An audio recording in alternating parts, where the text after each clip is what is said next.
आज इस वीडियो के अंदर अपन इलेक्ट्रॉन पर आवेश की गणना की बात करेंगे कि इलेक्ट्रॉन पर आवेश की गणना किसने की।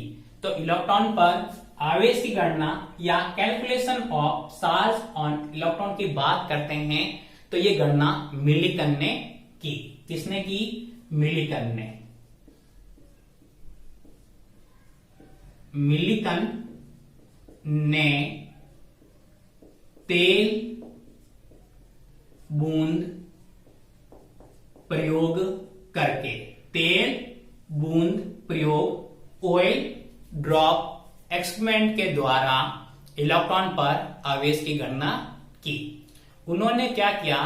तेल को एक कणित्र में कुआंसे के रूप में भरकर उसको प्लेट के ऊपर के छिद्र से क्या किया? बूंद बूंद करके डाला और बूंद के गिरने की दर को उन्होंने एक माइक्रोमीटर युक्त दूरबीन के द्वारा क्या किया? उसके तेल के बूंद का द्रव्यमान ज्ञात किया। फिर इन्होंने क्या किया कि उस कक्ष के अंदर एक्स रे या एक्स बीम क्या की? उन्होंने प्रवाहित की, जिससे उस कक्ष में उपस्थित वायु थी वो आयनित हो जाती हैं और आयनित होने के बाद तेल बूंद भी आवेशित हो जाती हैं। और इस प्रयोग के द्वारा उन्होंने इलेक्ट्रॉन पर आवेश की गणना की और एक मान दिया। जो इलेक्ट्रॉन पर उन्होंने मान दिया, इलेक्ट्रॉन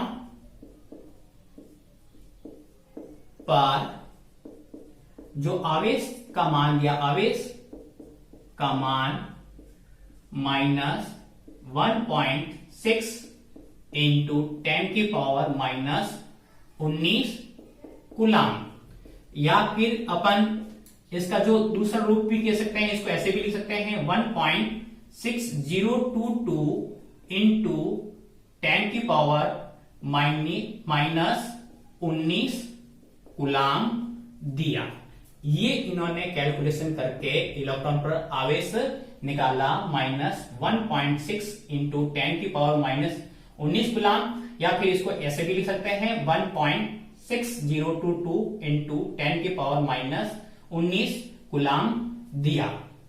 फिर इन्होंने क्या किया कि इलेक्ट्रॉन पर जो ये आवेश हैं, आवेश तथा जे थॉम्सन के द्वारा दिए गए E/me के मान से इलेक्ट्रॉन का द्रव्यमान ज्ञात किया। तो अब बात करते हैं इलेक्ट्रॉन पर आवेश, इलेक्ट्रॉन पर आवेश तथा जे थॉम्सन द्वारा E/me के मान से इलेक्ट्रॉन का द्रव्यमान ज्ञात किया। किस किस से? इलेक्ट्रॉन पर जो आवेश और जे थॉम्सन के द्वारा दिए गए E/me के मान से उन्होंने इलेक्ट्रॉन का द्रव्यमान ज्ञात किया। अब अपन इलेक्ट्रॉन का द्रव्यमान ज्ञात करते हैं। इलेक्ट्रॉन का द्रव्यमान m इजिकल टू इलेक्ट्रॉन पर जो ये चार्ज E/me और इलेक्ट्रॉन का जो चार्ज है वो अपने पास 1.6022 इंटू 10 की पावर -19 कूलाम। और E/me का जो मान है अपने पास वो अपन ने देखा है 1.758 इंटू 10⁻11 कूलाम kg इनवर्स होता है। ये दोनों वैल्यू अपन ने रख दी और इसको सॉल्व करने पर 9.10 इंटू 10 की पावर -31 kg है, जो अपने पास इलेक्ट्रॉन का द्रव्यमान निकल जाता है। ये जो इलेक्ट्रॉन का द्रव्यमान है वो हाइड्रोजन के परमाणु भार का 1/8 1837वां भाग होता है। यानी इलेक्ट्रॉन का जो द्रव्यमान है वो हाइड्रोजन के परमाणु भार का कितना भाग होता है? 1/1837वां भाग होता है, जिसको बहुत ही नगण्य मानते हैं।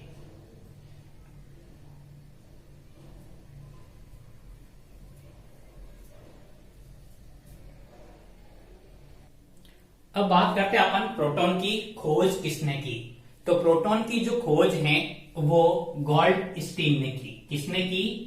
गोल्डस्टीन ने प्रोटॉन की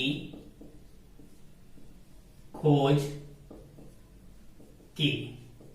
इलेक्ट्रॉन की खोज की जे थॉमसन ने, और उसके बाद प्रोटॉन की जो खोज की वो गोल्डस्टीन ने प्रोटॉन की खोज की। इन्होंने क्या किया?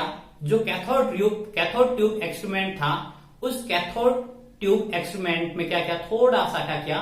परिवर्तन किया। और परिवर्तन करके उन्होंने क्या किया कि जो उन्होंने परिवर्तन के अंदर इस कैथोड के अंदर क्या किया? छिद्र कर दिए। कैथोड प्लेट थी, उस कैथोड प्लेट के अंदर क्या कर दिया? छिद्र कर दिया और उसको हाई वोल्टेज विभव से क्या कर दिया? जोड़ दिया। सेंस केवल क्या किया उन्होंने? एनोड की बजाय कैथोड के अंदर उन्होंने क्या किया? छेद कर दिया। तो इस तरफ ये जो है अपने पास, इसको अपन एनोड प्लेट हो गई अपने पास ये, और ये जो प्लेट है ये है कैथोड, और इस कैथोड के अंदर इन्होंने क्या किया? छेद कर दिए। और इसका जो रिलेशन हुई अपने पास, यहां वैक्यूम कह सकते हैं, ये वैक्यूम हो गया। एनोड हो गई जो पॉजिटिव थी, और ये जो कैथोड है वो कैसी चार्जेस थी? नेगेटिव चार्जेस थी। और जैसे इसको हाई वोल्टेज दिया तो इन्होंने देखा कि इस कैथोड के पीछे की तरफ यहां पर कुछ शाइनिंग आई, कुछ कण आए जो कहां से आ रहे थे? इस एनोड से कैथोड की तरफ आ रहे थे। एनोड से किस तरफ आ रहे थे? कैथोड की तरफ आ रहे थे। इस कारण से इनको एनोड किरणें या धनावेशित किरणें या फिर कैनाल किरणें नाम दिया। अब इन एनोड किरणों के क्या गुण हैं? तो एनोड किरणों के अपन गुण की बात करें, क्योंकि ये एनोड से निकल रही थी, इस कारण से इनको एनोड किरणें कहा। एनोड किरणें या कैनाल किरणें या धनावेशित कण। एनोड किरणों के गुण या विशेषताएं। तो क्या विशेषताएं थी इन एनोड किरणों की? तो पहली विशेषता देखते हैं कि जो एनोड किरणें जो निकल रही थी वो एक सीधी रेखा में क्या कर रही थी? गमन कर रही थी, एक स्ट्रेट लाइन के अंदर मूव कर रही थी। तो एनोड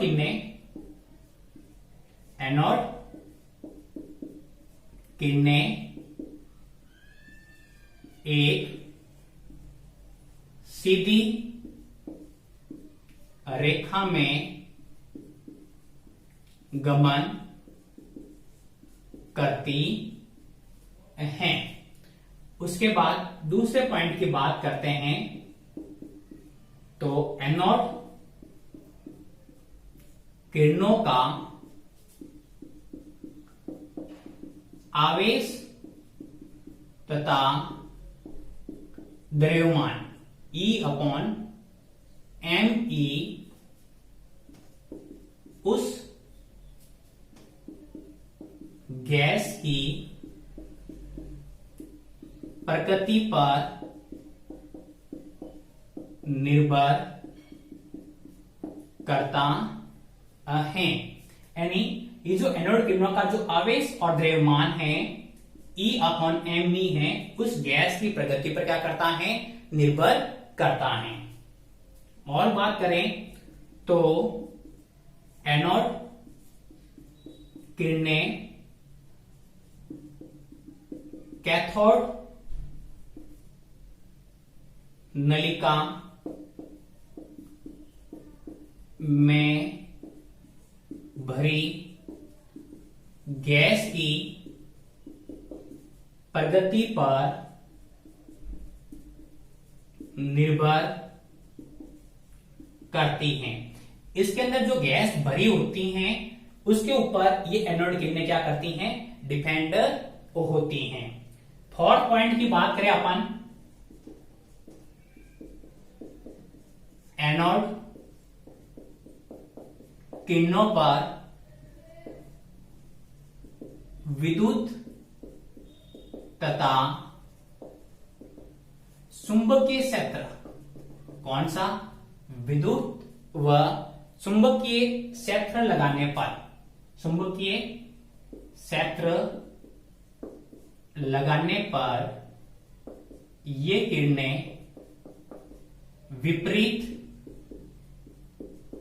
विपरीत इलेक्ट्रोड की और गति करती हैं। यानी जैसी एनोड किरणों के ऊपर अपन विद्युत और चुंबकीय क्षेत्र आरोपित करते हैं तो ये विपरीत इलेक्ट्रोड यानी किधर गति करेगी, ऋण आवेशित प्लेट की ओर क्या करती हैं, ये गति करती हैं। तो ये जो 4 प्रॉपर्टीज हैं वो किसके हैं, एनोड किरणों के गुण हैं। पहला है एनोड किरणें एक सीधी रेखा में क्या करती हैं, गमन करती हैं। दूसरा, एनोड किरणों का जो आवेश तथा द्रव्यमान E/me है वो उस गैस की प्रगति पर क्या करता है, निर्भर करता है।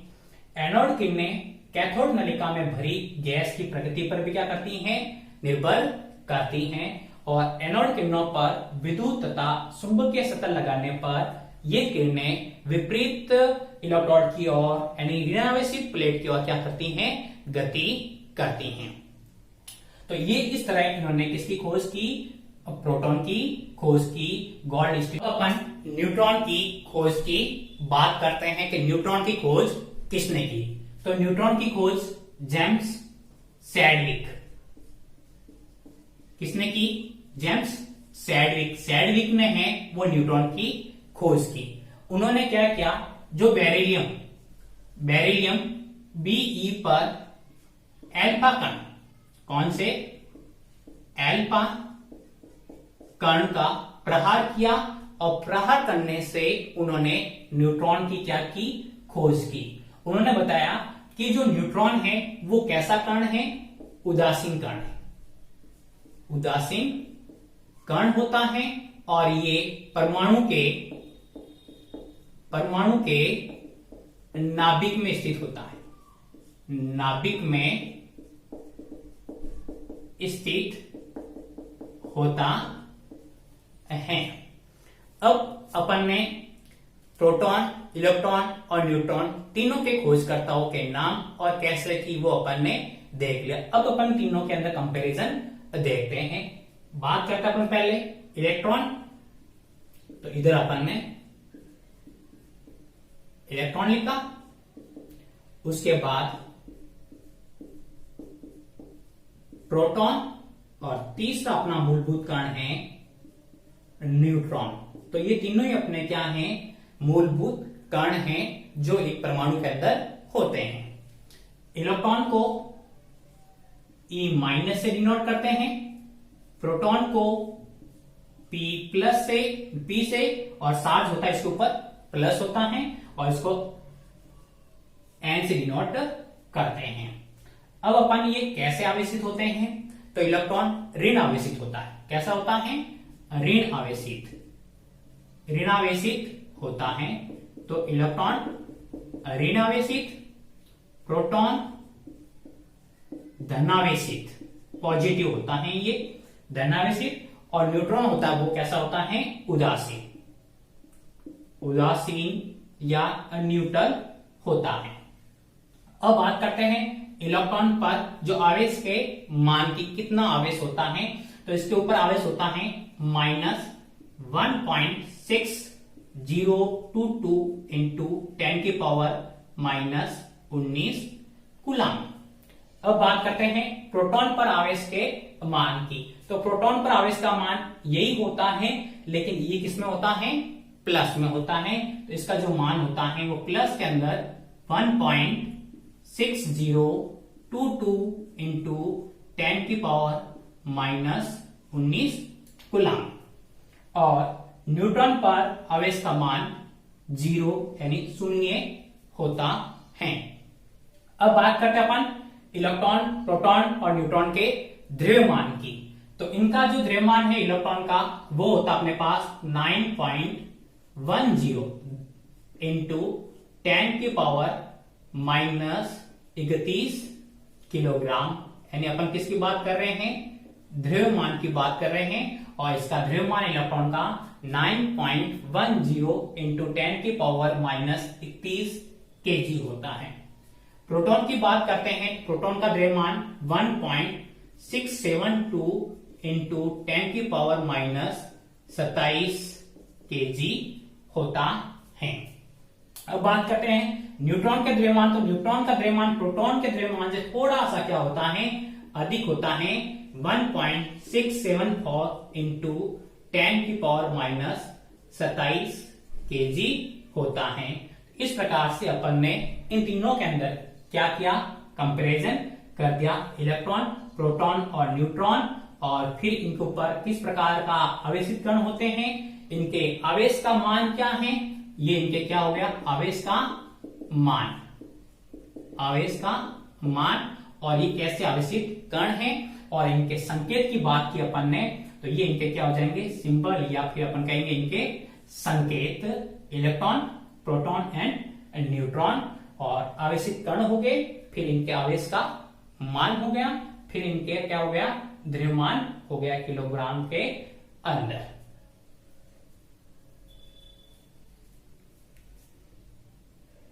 अब अपन कुछ अन्य अपरमाणुक कणों की बात करते हैं जो परमाणु के अंदर क्या होते हैं, स्थित होते हैं। जो 3 मूलभूत कण तो होती हैं, इनके अलावा कुछ अन्य अपरमाणुक कण भी होते हैं, उनकी अपन बात करते हैं।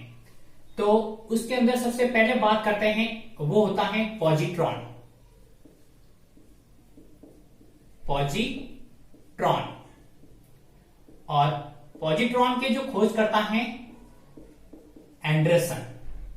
कौन है, एंडरसन, पॉजिट्रॉन के खोज करता, और ये धनावेशित होता है। कैसा होता है, धनावेशित। और बात करते हैं इसके द्रव्यमान की, तो इसका द्रव्यमान इलेक्ट्रॉन के बराबर होता है। किसके बराबर होता है, इलेक्ट्रॉन के द्रव्यमान के बराबर होता है। बात करते हैं दूसरे कण की, तो वो होता है एंटी प्रोटॉन। एंटी प्रोटॉन, और इसके खोज करता है सैंग्रे। कौन है, सैंग्रे, और ये ऋणावेशित कण है। कैसा है, ऋणावेशित। और बात करते हैं इसके द्रव्यमान की, तो इसका द्रव्यमान प्रोटॉन के बराबर होता है। प्रोटॉन के बराबर होता है। तीसरे कण की बात करते हैं, वो होते हैं मेसॉन। और इनके खोजकर्ता यूकाप ने की। खोजकर्ता कौन है इनके, यूकाप। और ये जो कण होते हैं वो धनावेशित, ऋणावेशित व उदासीन होते हैं। धनावेशित, ऋणावेशित व कैसे होते हैं, ये उदासीन होते हैं। बात करते हैं इनके द्रव्यमान की, तो इनका द्रव्यमान इलेक्ट्रॉन के द्रव्यमान से 200 गुना अधिक होता है। 200 गुना क्या होता है, अधिक होता है। 4th नंबर पार्टिकल्स की बात करें, तो वो होता है न्यूट्रिनो। न्यूट्रिनो। और न्यूट्रिनो के खोज करता है पाउली व फर्मी। पाउली व फर्मी। और ये जो कण होते हैं वो उदासीन होते हैं। कैसे होते हैं? उदासीन होते हैं। बात करते हैं इनके द्रव्यमान की, तो इनका द्रव्यमान अनिश्चित होता है। द्रव्यमान अनिश्चित होता है। किनका द्रव्यमान अनिश्चित होता है? न्यूट्रिनो का। इस प्रकार से अपन ने परमाणु के अंदर स्थित ये 4 अन्य अप्रमाणिक कणों की बात की। पहला पॉजिट्रॉन, एंटीप्रोटॉन, मेसॉन और न्यूट्रॉन।